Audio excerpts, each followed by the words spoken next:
우리 믿음의 고백을 하나님께 드림으로 말씀 앞에 나가도록 하겠습니다. 하나님 나를 사랑하신다. 하나님은 내 인생의 크고 비밀한 계획 가지고 계신다. 하나님은 오늘도 나와 동행하셔서 그 계획 이루어 주신다. 아멘. 그렇게 될 줄로 믿습니다. 아멘.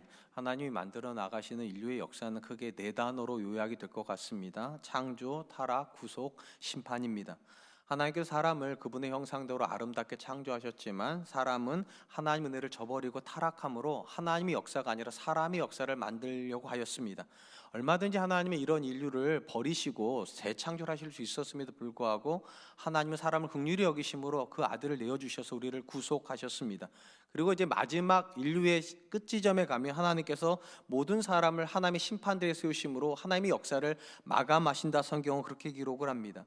그런 점에서 인류의 역사는 미래가 어떻게 되는지 모르는 열린 결론을 향해 나아가고 있는 것이 아니라 하나님이 정하신 정확한 결론을 향하여 나아가고 있다라고 이해할 수 있을 것 같습니다.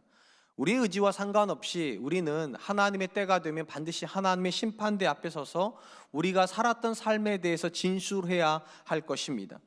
물론 결론이 정해져 있다고 하여서 기독교 역사관을 숙명론으로 이해할 필요는 없습니다. 하나님께서 인류 전체에 대한 결론은 정해놓으셨지만 각 사람의 인생을 향하여서 우리로 하여금 선택할 수 있는 기회를 주셨기 때문입니다. 우리는 이것을 자유의지라고 부릅니다. 각 사람은 자기의 의지에 따라서 자기의 삶을 선택하게 되고 하나님은 그분의 심판대 앞에서 각 사람이 살았던 삶에 대해서 심판하심으로 어떤 이들에게는 영원한 안식을, 어떤 이들에게는 영원한 형벌을 주신다는 것이 하나님 심판의 본질이기 때문입니다. 성경 하나님께서 마지막 심판대에서 하시는 일을 의인과 악인을 가르시는 일이라고 그렇게 기록을 합니다.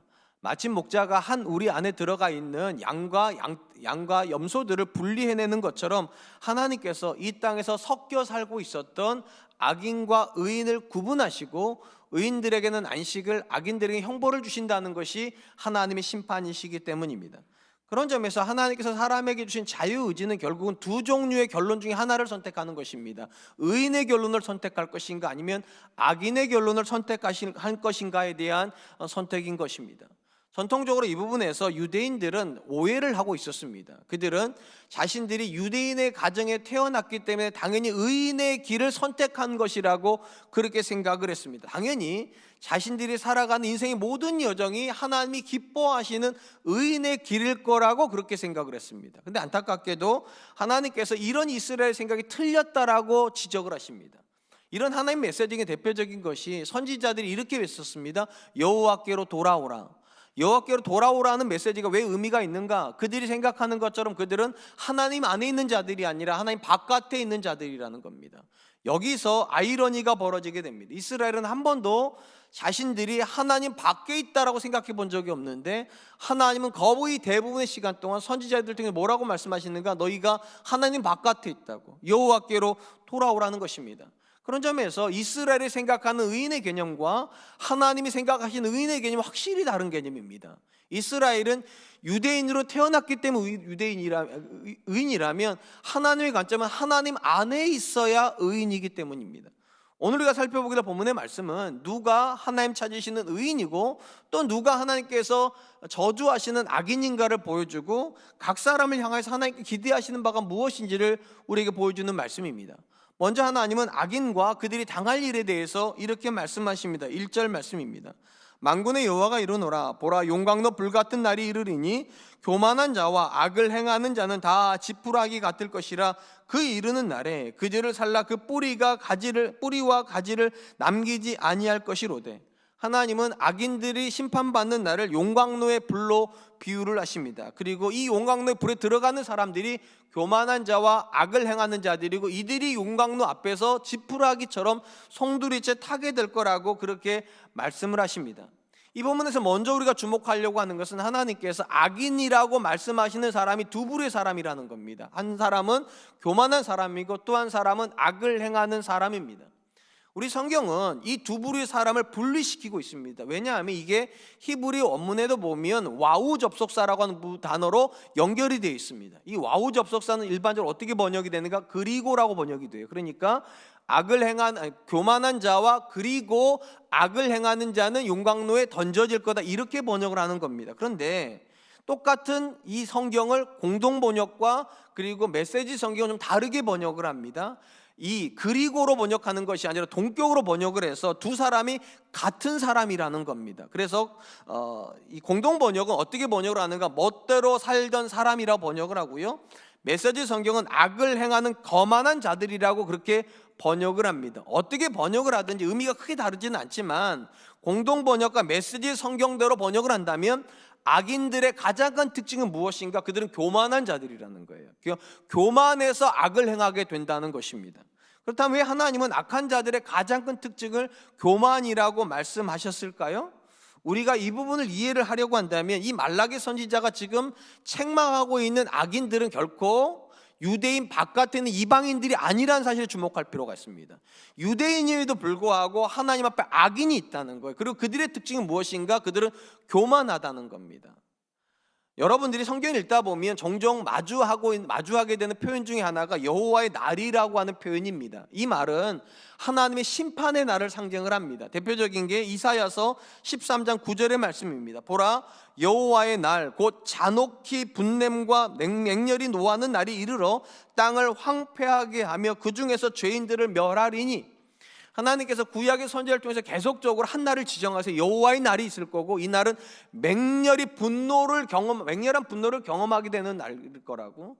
유대인들에게 있어서 여호와의 날은 가까운 개념과 먼 개념으로 이해가 됩니다. 가까운 개념으로는 하나님께서 바벨론을 통하여서 이스라엘 왕국을 심판하시는 날이고요, 먼 개념으로 따지면 메시아가 이 땅에 와가지고 하나님의 최종적인 심판이 이루어지는 날입니다.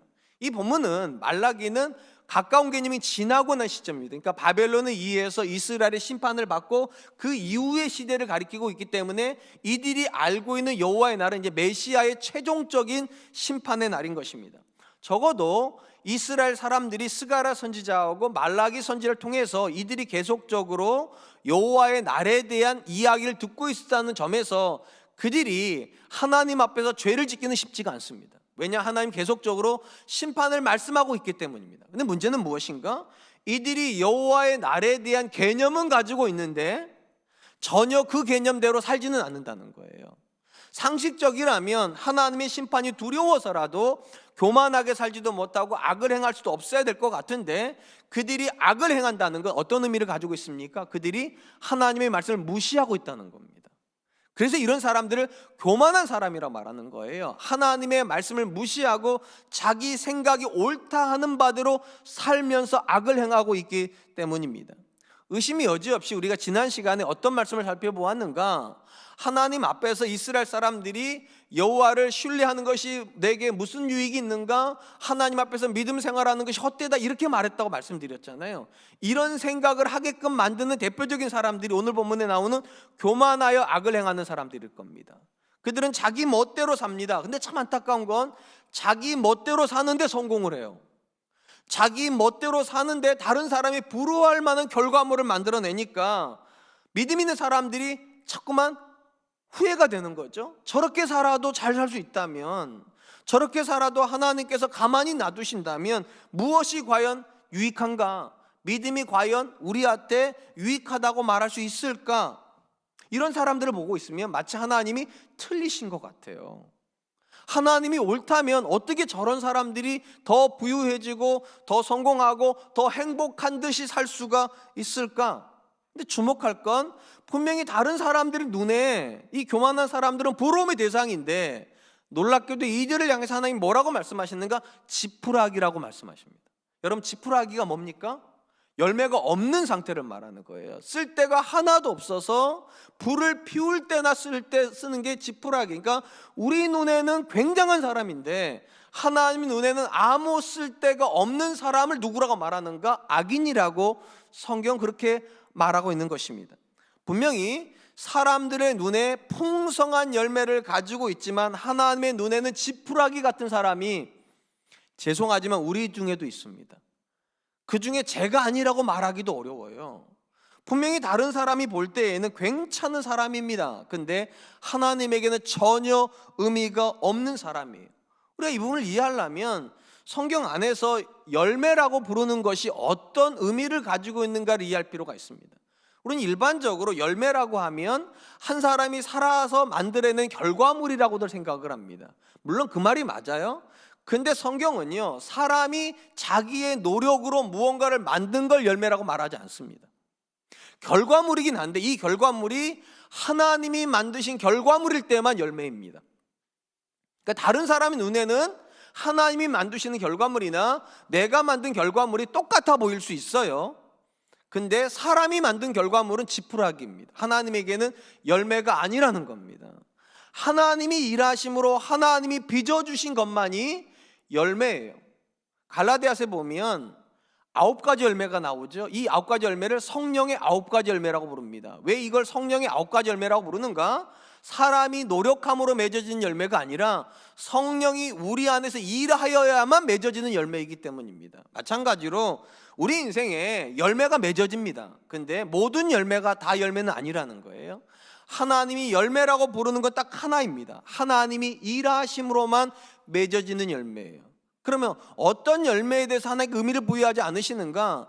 그 한 사람이 맺는 열매 때문에 누군가가 믿음에 실족하게 만드는, 우리 중에 누군가가 정말로 많은 열매를 맺었는데 그 사람을 보면서 이렇게 말할 수 없다면, 저건 하나님이 하신 거야, 이렇게 말할 수 없다면 그 열매는 다 무의미하다는 거예요. 왜냐하면 그런 사람이 살면 살수록 주변에 있는 믿음의 사람들이 실족할 거기 때문입니다. 한번 스스로에게 물어보세요. 여러분의 삶을 보면서 주변에 믿음 있는 사람들이 격려받습니까? 아, 자녀를 키워도 저렇게 키워야 되겠구나, 가정을 만들어도 저렇게 만들어야 되겠구나, 내 자녀에게 사위를 주거나 아니면 며느리를 얻을 때 아, 저런 사위, 저런 며느리 좀 얻었으면 참 좋겠다 싶은 도전을 주는 열매를 맺고 있습니까? 아니면 저렇게 살아도 되나? 근데 저게 되네? 혹시 그런 열매를 맺고 있지는 않습니까? 하나님 눈에는요, 우리가 얼마나 많은 열매를 가지고 있느냐가 중요한 게 아니라 어떤 열매를 가지고 있느냐가 중요해요. 사람이 만들어내는 열매를 가지고 있는가, 아니면 하나님이 만들어주시는 열매를 가지고 있는가. 반드시 기억하십시오. 하나님께서 말라기 선지자를 통하여서 지푸라기라고 말하는 사람들은 절대로 아무런 열매가 없는 사람들이 아닙니다. 그들은 굉장한 열매를 가지고 있는 사람이에요. 그래서 사람들이 부러워하는 대상들의 문제는 뭔가, 그들의 열매가 하나님이랑 연결되지가 않는다는 게 문제예요. 하나님 연결되지가 않아요. 분명히 부자인데, 분명히 남들이 부러워할 만한 자녀를 가지고 있는데, 분명히 누가 보아도 행복에 겨운 삶을 살고는 있는데, 아무리 보아도 하나님이 하셨다고 생각이 안 되는 인생이 있어요. 하나님 말씀하세요. 지푸라기라고. 얼마든지 열매 있는 악인이 있습니다. 아니, 더 정확히 말하면 대부분의 악인들은요, 열매를 맺고 있습니다. 그래서 악인이 돼요. 그러니까 착각하면 안 돼요. 내 인생의 어떤 결과물이 여러분들을 의인으로 만들어주는 거 아니에요. 내가 부유한 걸 보니까, 내가 성공한 걸 보니까, 내 자녀들이 잘 되는 걸 보니까 하나님이 나를 기뻐하시는가 보다. 아니요. 지푸라기입니다. 하나님과 연결되지 않는 어떤 것도 다 지푸라기예요. 오죽한 하나님께서 뭐라고 말씀하십니까? 예수님이 나를 떠나서는 너희가 아무것도 할 수 없다. 무슨 말입니까? 주님 바깥에서 우리가 하고 있는 모든 것들은 다 의미가 없다는 거예요. 의미가 없다고. 그들 눈에는 부러움의 대상일 수 있는데, 내 기준으로는 열매일 수 있는데, 하나님 안에서 하나님이 맺어주시는 것 외에는 어떤 것도 열매가 아니다. 사랑하는 성도 여러분, 하나님께서 악하다고 말하는 사람들이 왜 교만한 사람들입니까? 이 교만한 사람들은 하나님이 틀렸다는 걸 증명하는 사람들이기 때문이에요. 그들은 자신들의 성공을 통해서 하나님 틀렸다라고 증명을 합니다. 그들은 자신들의 부유함을 가지고서 하나님이 틀렸다는 걸 마치 보여주는 듯이 그렇게 살아요. 심지어 그들은 하나님의 심판도 없다는 듯이 거침없이 악을 행합니다. 아이러니한 건 이런 사람들이 안 돼야 되는데, 안타깝게도 이런 사람들이 성공하는 시대입니다. 이런 사람들이 더 높이 올라가는 시대입니다. 이런 사람이 더 행복해 보이는 시대입니다. 그런데 이게 당연해요. 그러지 않으면 누가 믿음에서 실족하겠어요? 사단은 끊임없이 저와 여러분들이 실족하게 하기 위해서 교만하지만 성공하게 만드는 겁니다. 하나님이 만들어주시는 열매가 아닌데도 자기가 만든 열매를 가지고 하나님의 열매를 대체시키는 사람들이 나와야 사람들이 그 길을 쫓아가지 않겠습니까? 그런 점에서 여러분, 악인이 실패한다고 생각하지 마세요. 악인들은 성공해서 악인이 됩니다. 그래서 성경 안에 악인의 형통은 그 자체로 죄라고 말하죠. 악인의 형통은 그 자체로 죄예요. 왜냐하면 그들이 잘 되면 잘 될수록 믿음이 설 자리가 없어요. 믿음이. 그들의 열매가 빛나면 빛날수록 하나님의 열매는 사람들의 관심의 대상이 될 수가 없어요. 그러니까 물어봐야 돼요. 내가 맺고 있는 이 열매가 누군가의 눈에 하나님의 열매로 보여질까? 정말로 하나님께서 내 자녀를 키워주셨고, 정말로 하나님이 우리 가정을 보호해주고 계시며, 정말로 하나님이 내 인생의 주인인 것처럼 그들의 눈에 비춰지고 있습니까? 그리고 하나님이 그렇게 인정하십니까? 그렇지 않은 어떤 열매도 열매 아닙니다. 그냥 지푸라기일 뿐이에요. 혹시 우리 중에 스스로는 엄청 열매가 있다라고 생각하시지만 하나의 눈에 지푸라기 같은 인생이 수도 있겠다 생각되신 분이 계십니까? 지금 이 순간이 돌이켜야 될 순간입니다. 하나님은 여러분의 결과물에 관심이 있지가 않아요. 하나님은 여러분이 맺고 있는 그 열매를 통해서 하나님이 드러나는 거에만 관심이 있기 때문입니다. 악인은 열매는 있지만 하나님이 드러나지 않는 사람들입니다. 그리고 그들은 결국은 심판의 대상이 될 것입니다. 한편 하나님은 그분의 심판대 앞에서 심판을 받을 대상이 누구인지도 말씀하셨지만 또한 하나님으로부터 상을 받을 의인들이 누군가에 대해서도 말씀해 주십니다. 본문 말씀 2절로 3절입니다. 내 이름을 경외하는 너희에게는 공의로운 해가 떠올라서 치료하는 광선을 비추리니 너희가 나가서 외양간에서 나온 송아지같이 뛰리라. 또 너희가 악인을 밟을 것이니 그들이 내가 정한 날에 너희 발바닥 밑에 재와 같으리라. 만군의 여호와의 말이니라. 하나님은 교만한 자들이 하나님의 심판의 대상이 된다면 여호와를 경외하는 자들이 하나님의 치료의 대상이 된다라고 말씀하십니다. 여기서 일단 대비가 일어나죠. 하나님의 심판의 대상이 되는 악인을 설명하는 단어가 교만이라면 하나님의 상급의 대상이 되는 의인을 설명하는 단어는 경외라는 단어입니다. 앞에서도 말씀드렸듯이 교만이란 단어는 하나님을 멸시하는 행동이라면 상대적으로 경외는 하나님을 높여드리는 행동이에요. 당연히 이 여호와를 경외하는 사람들은 매 순간 하나님을 의식하게 되어 있어요. 그분 앞에 내가 어떤 존재로 비추어질까를 항상 묻고 있는 사람이 여호와를 경외하는 사람이기 때문입니다. 그러니까 다른 사람들이 나를 어떻게 평가하는가가 아니라 하나님이 나를 어떻게 평가하실까가 그 삶의 가장 중요한 평가 기준 되는 사람을 성경은 여호와를 경외하는 사람이라고 부르는 것입니다. 그리고 이런 사람들을 하나님께서 마지막 때가 되면 모든 사람 앞에 들어서 치료해 주시고 그들이 결국은 악인들을 밟게 될 거라고 그렇게 말씀을 하십니다. 우리가 본문에서 두 번째로 주목하려고 하는 것은 여호와를 경외함으로 이 땅을 살아가는 자들에게 하나님께서 치료의 광선을 발현해 주신다라고 그렇게 말씀하고 계시다는 거예요. 여기서 우리에게 의문이 드는 게 하나가 있어요. 왜 하나님은 여호와를 경외하는 자를 치료해 주셔야 될까요? 이유는 간단하겠죠? 여호와를 경외하는 자가 상처받은 사람이기 때문입니다. 여호와를 경외하는 사람이 이 땅을 살아가는 동안에 그가 가지고 있는 믿음 때문에 그가 하나님을 신뢰함으로 살아가는 삶의 여정에서 상처를 받는 사람이기 때문에 하나님이 먼저 그들을 치료하여 주심으로 그들이 사슴과 같이 뛰게 되고 사슴과 같이 뛰고 있는 그들에게 악인들이 밟힐 거라고 그렇게 말씀하시는 것입니다. 이 말을 뒤집어 놓고 보면 이스라엘 땅에 태어나서 율법을 배우고 안식일마다 예배를 드리지만 또 믿음의 가정에서 태어나서 부모에 의해서 유아 세례를 받고 주일학교를 다니고 청년부를 다니지만 일정 시간이 되면 그들이 하나님을 떠나게 되는 가장 큰 이유가 무엇인가? 상처 안 받고 신앙생활 하려고 하니까요. 그래서 악인이 되는 겁니다. 악인은요 상처받고 싶어 하지 않습니다. 악인은 손해나는 삶을 살고 싶어 하지 않습니다. 악인은 무조건 잘 되고 싶고 무조건 유익한 것만 하고 싶고 무조건 내가 무언가를 얻어내는 인생만 살고 싶은 거예요. 의인은 상대적으로 하나님께서 주시는 상처를 받아내는 사람입니다. 믿음 때문에 아픔이 있어야 돼요. 믿음 때문에 손해나는 게 있어야 돼요. 적어도 그게 왜 옳습니까? 하나님께서 그분의 아들도 십자가의 상처를 내게 하셨는데 그분을 따라가는 자들이 상처 안 받고 주님을 따라갈 수 있는가? 불가능한 일이에요. 이 부분에서 우리가 주목할 만한 말씀이 시편 안에 나옵니다. 시편 23편 3절로 4절 말씀입니다. 내가 사망의 음침한 골짜기로 다닐지라도 해를 두려워하지 않을 것은 주께서 나와 함께 하심이라.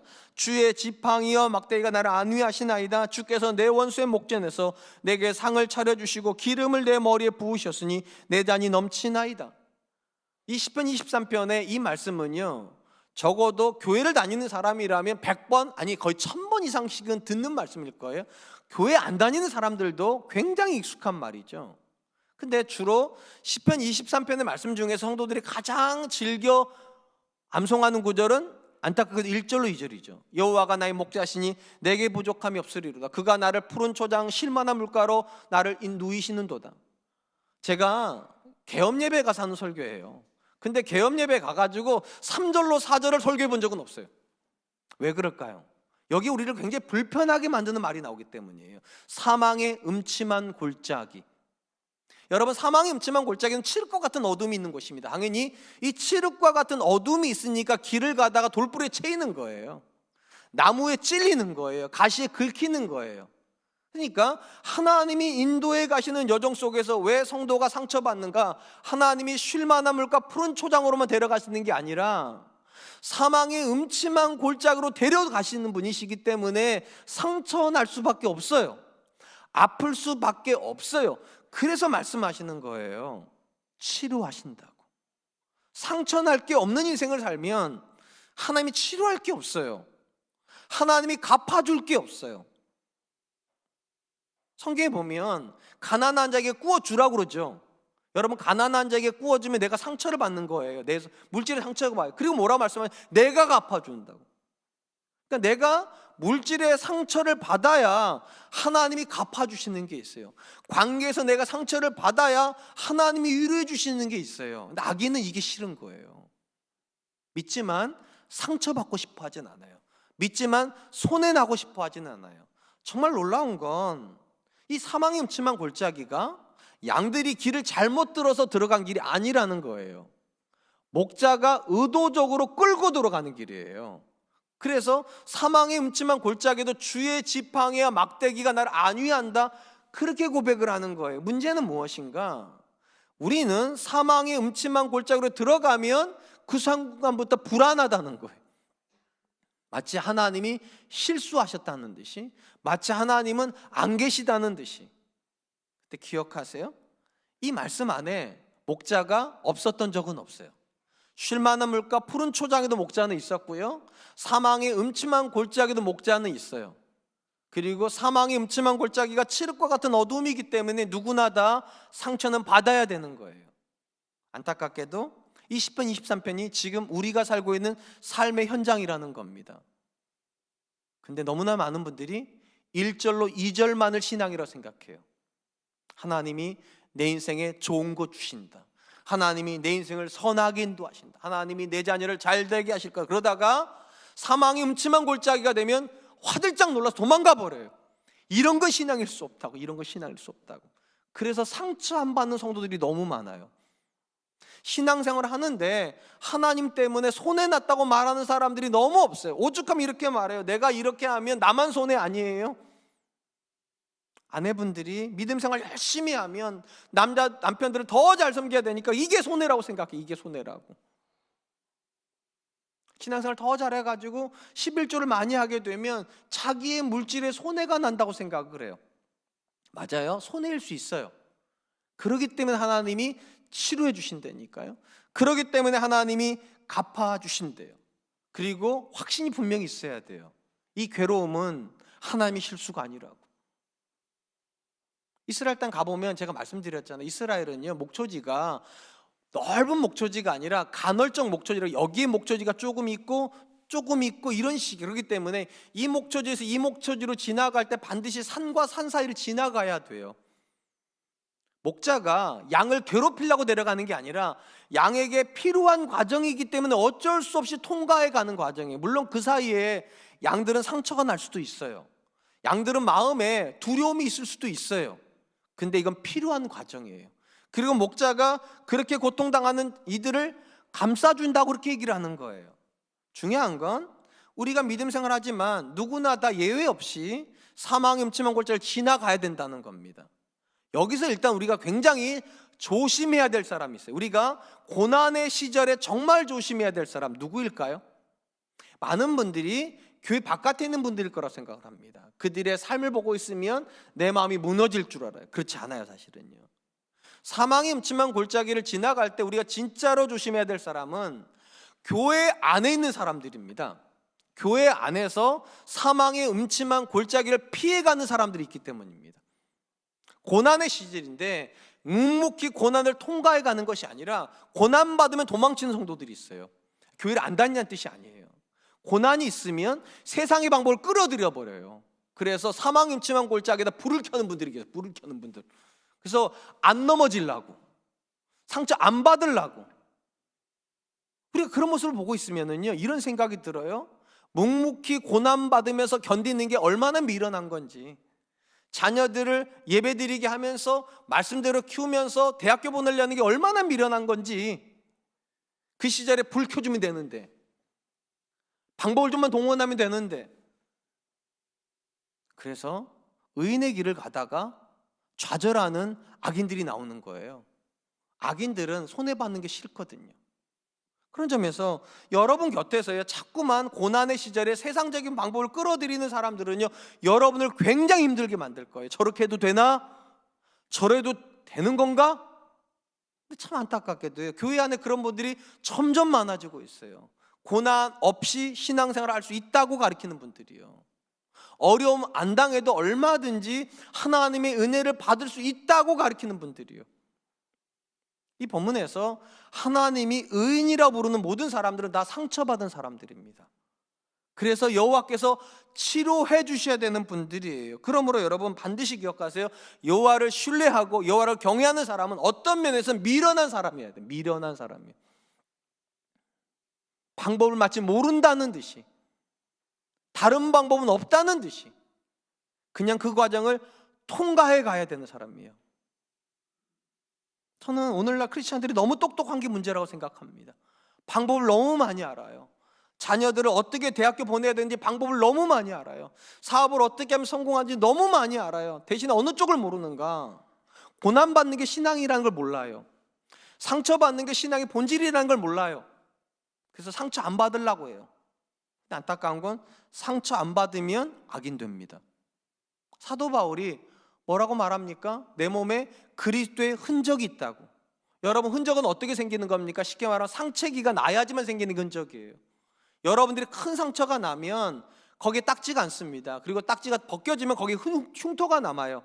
사도 바울이 말하는 상처가, 흔적이 흉터예요. 믿음 생활 하다 보니까 어쩔 수 없이 갖게 되는 그 흉터요. 한번 여러분 스스로에게 물어보시기 바랍니다. 여러분들에게는 하나님 있기 때문에, 예수님을 신뢰함으로 쫓아가기 때문에 당하는 상처가 있습니까? 경제적인 아픔이 있습니까? 관계적인 아픔이 있습니까? 그거 있어야 하나님이 기억하신대요. 그게 있어야 천국에 들어갈 수 있어요. 그럼에도 불구하고 우리가 두려워하지 않아도 되는 이유가 무엇입니까? 우리가 하나님을 향해서 신뢰를 하기 때문입니다. 사망의 음침한 골짜기로 나를 밀어넣으시지만 우리만 가게 하시는 것이 아니라 앞에서 나를 끌고 가시는 분이 그분이시라고. 내가 예수님 믿기 때문에 상처는 받지만 이 상처를 하나님이 외면하지 않으신다는, 내가 손해는 당하지만 이 손해를 하나님이 갚아주실 거라는 신뢰가 있기 때문에 그 길을 갈 수 있습니다. 그러므로 기억하세요. 믿음은 상처받는 여정입니다. 믿음이 있기 때문에 상처 받으세요. 여러분이 믿음이 있다고 여러분의 자녀가 여러분 인정해 주진 않을 거예요. 그것 때문에 상처 받으실 수 있어요. 여러분이 믿음이 있다고 해서 여러분 배우자가 여러분을 존중하지는 않을지 몰라요. 그래도 상처 받으세요. 그리고 이렇게 말하세요. 하나님은 아시죠. 우리 믿음의 선조들이 제일 많이 했던 표현이에요. 하나님은 아시죠. 내가 어떻게 살았는지 하나님은 아시죠. 내가 왜 이 고난 속에 있는지 하나님은 아시죠. 내가 왜 이런 무시를 당해야 되는지 하나님은 아시죠. 그리고 하나님이 아시기 때문에 치료해 주실 줄로 믿습니다. 그러므로 상처 받으십시오. 아픔 겪으십시오. 무시 당하십시오. 그 지점에 가야지만 나를 싸매어주는 하나님을 만날 수 있기 때문입니다. 사랑하는 성도 여러분, 저는 우리 신앙이 자꾸만 가벼워지는 이유가 있다고 생각을 합니다. 신앙을 너무 쉽게 생각하기 때문이에요. 예수님 믿어서 행복하고, 예수님 믿어서 성공하고, 예수님 믿어서 잘 되는 것만 생각을 하지, 신앙 안에 사망의 음침한 골짜기가 있을 거라고 아예 생각을 안 하는 거예요. 심지어 사망의 음침한 골짜기에 있으면 도망갈 생각을 하지 통과할 생각을 안 해요. 그러다 보니까 예수님 믿지만 간증거리가 없어요. 자녀를 키웠지만 간증거리가 없어요. 사업을 했지만 간증거리가 없어요. 왜 없을까요? 상처를 받은 적이 없으니까요. 상처를 받아봐야 어떻게 통과했는지에 대한 얘기를 할 거 아니겠어요. 근데 자꾸만 도망치고 다니니까, 자꾸만 피하고 다니니까, 그러니까 사도 바울처럼 내 몸에 그리스도의 흔적이 있다고 말을 못하는 거죠. 어떤 사람이 의인입니까? 상처됨의 고백을 가지고 말할 수 있는 사람이에요. 내가 하나님 때문에 내 자녀 얼마든지 이렇게 할 수 있었는데 그렇게 안 했다고, 그래서 내 자녀들이 조금 힘들기는 했지만 하나님이 이 모든 걸 합력하여 선으로 바꿔주셨다고, 내가 사업을 할 때 얼마든지 이쪽에 길이 있었다고, 근데 아무리 봐도 하나님이 그 길을 기뻐하지 않으시는 것 같아서 내가 어렵지만, 내가 좀 손해나지만 이 길을 선택했다고. 그랬더니 하나님께서 일하시더라고. 최근에 오미크론 때문에 한국교회가 또 지탄의 대상이 되는 것 같아요. 목사님 부부께서 거짓말을 하셔가지고 방역버스 택시 안 타셨는데 타셨다고. 저는 그런 이야기를 읽을 때마다 인간이니까 이해는 돼요. 얼마나 무서워서 그러셨을까, 얼마나 마음이 힘들었으면 그랬을까. 근데 여러분, 그러시면 안 돼요. 왜냐하면 상처 없는 길이 믿음의 길이 아니라니까요. 상처 받는 길이 믿음의 길이에요. 손해보는 길이 믿음의 길이고, 그 길에 있어야 하나님이 우리를 알아주신다. 전 저와 여러분들이 그런 분들 되시기를, 상처 받기를 두려워하지 않는 분들 되시기를 주님의 이름으로 축원드리겠습니다. 마지막으로 하나님은 믿음 가운데 하나님의 심판의 여정을 향하여 가고 있는 저와 여러분들이 마땅히 따라야 되는 삶의 방향이 있다라고 말씀해 주십니다. 본문 말씀 4절로 6절입니다. 너희는 내가 호렙에서 온 이스라엘을 위하여 내 종 모세에게 명령한 법 곧 율례와 법도를 기억하라. 보라, 여호와의 크고 두려운 날이 이르기 전에 내가 선지자 엘리야를 너희에게 보내리니 그가 아버지의 마음을 자녀에게로 돌이키게 하고 자녀들의 마음을 그들의 아버지에게로 돌이키게 하리라.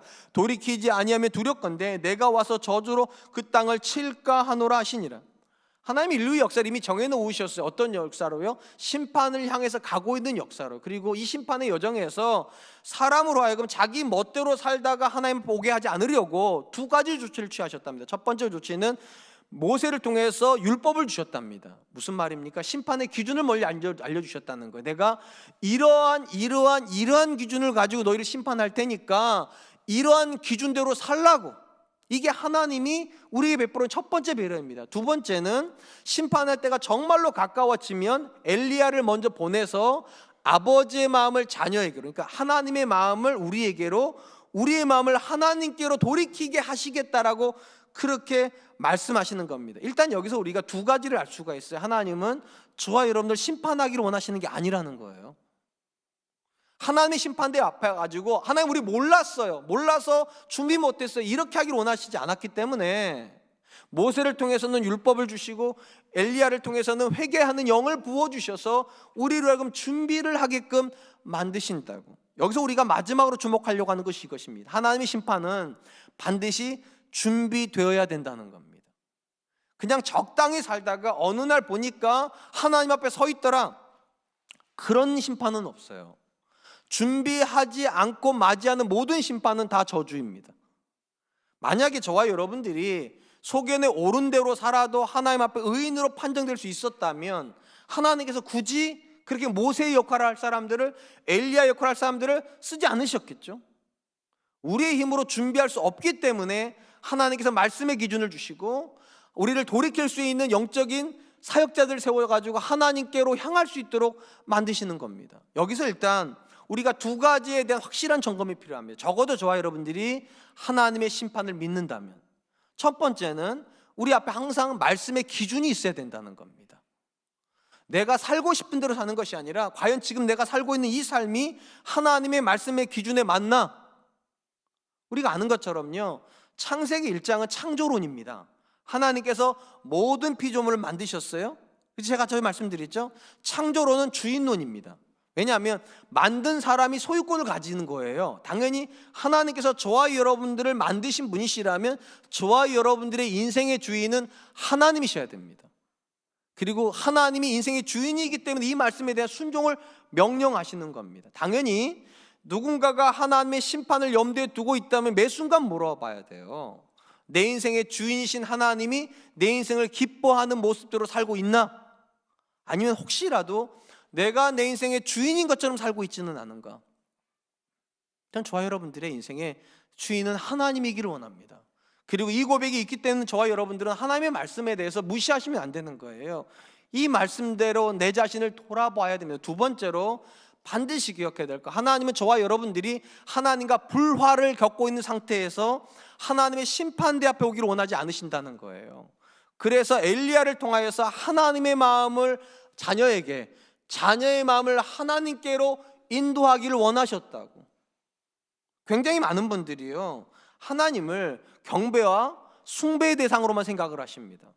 근데 하나님이 경배와 숭배의 대상으로만 있었던 지점은 구약시대예요.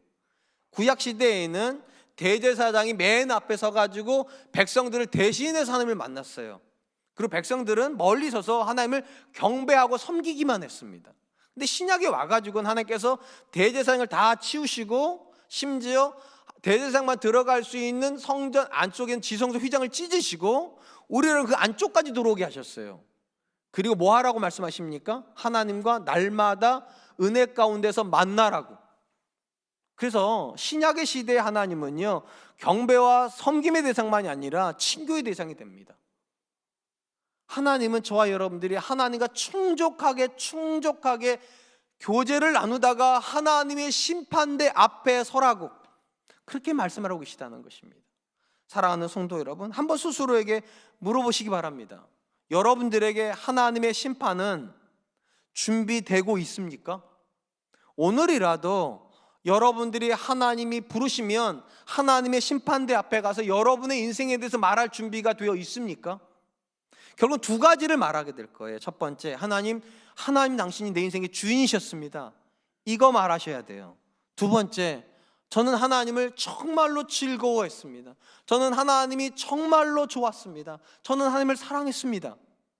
이렇게 말할 수 있다면 하나님의 심판대 앞에 설 준비가 되어 있는 것입니다. 그러므로 스스로에게 물어보시기 바랍니다. 여러분들은 매 순간 하나님의 말씀 앞에서 여러분의 인생을 들여다보고 계십니까? 두 번째, 어제보다 오늘보다 내일 더 하나님을 사랑하려고 하는 의지가 있었습니까? 저와 여러분들이 그런 분들 되시기를 주님의 이름으로 축원드리겠습니다. 이제 말씀을 맺으려고 합니다. 우리가 살아가는 인생의 여정은 한치 앞을 알 수 없는 불안정한 미래입니다. 이 땅에 있는 어떤 사람도 당장 내일 뭐가 나를 기다리고 있는지 아는 사람은 없어요. 심지어 아무리 경건한 사람일지라도 자기 인생을 향한 하나님의 계획을 다 아는 사람은 없어요. 그런데 한 가지는 확실합니다. 하나님의 심판대 앞엔 서야 됩니다. 어떤 과정을 거쳐서 그 심판대 앞에 갈지는 몰라요. 그런데 모든 사람들은 반드시 하나님의 심판대 앞에 서야 된다는 것이 인생의 결론입니다. 이 결론에서 오늘 본문이 세 가지를 우리에게 교훈을 합니다. 첫 번째, 열매가 없어서 악인이 되는 게 아닙니다. 하나님이 맺어주신 열매가 없어서 악인이 되는 거예요. 빈손으로 하나님 앞에 갈 거니까, 빈손으로 여러분들이. 그러므로 사람들이 인정하는 열매 맺으려고 하지 마세요. 하나님이 인정하시고 하나님이 맺어주시는 열매를 사모하세요. 하나님, 내 인생에서 하나님이 맺어주신 열매가 있게 해주십시오. 내 자녀들이 하나님의 열매이게 해주십시오. 내 가정이 하나님의 열매이게 해주십시오. 내 인생 전체가 하나님의 열매이게 해주십시오. 두 번째, 의인으로 산다는 건 상처받는 여정이라는 겁니다. 하나님의 말씀대로 살아서 손해보는 인생, 하나님의 말씀대로 살았기 때문에 상처받는 인생, 그래야 하나님이 싸매어 주실 수가 있습니다. 그래야 하나님이 치료해 주실 수가 있습니다. 마지막 세 번째, 우리가 인생의 여정에서 마지막 받을 질문은 딱 두 가지밖에 없습니다. 하나님이 주인이셨는가? 하나님을 즐거워했는가? 전 저와 여러분들이 매 순간 이 두 가지 질문 앞에서 내 자신을 점검할 수 있는 주님의 사람들 되시기를 주님의 이름으로 축원드리겠습니다. 이 시간 주신 말씀을 기억하면서 세 가지를 기도하도록 하겠습니다. 첫 번째, 하나님, 사람들이 알아주는 열매가 있는 사람이 아니라 하나님이 맺어주시고 하나님이 기억하는 열매를 맺는 사람 되게 주십시오. 두 번째, 예수님 믿어서 상처 없이 깨끗한 인생 사는 것이 아니라 예수님 믿기 때문에 상처받는 사람 되게 해주십시오. 말씀에 순종하기 때문에 어려움 겪을 때 도망치지 않고 흔적을 남길 수 있는 그런 사람 되게 해주십시오. 마지막 세 번째, 하나님 앞에 서서 하나님이 내 인생의 주인이셨습니다, 내가 하나님을 기뻐하였습니다 라고 말할 수 있는 그런 사람들 되게 해주십시오. 우리 같이 한 번만 기도하도록 하겠습니다. 기도하겠습니다.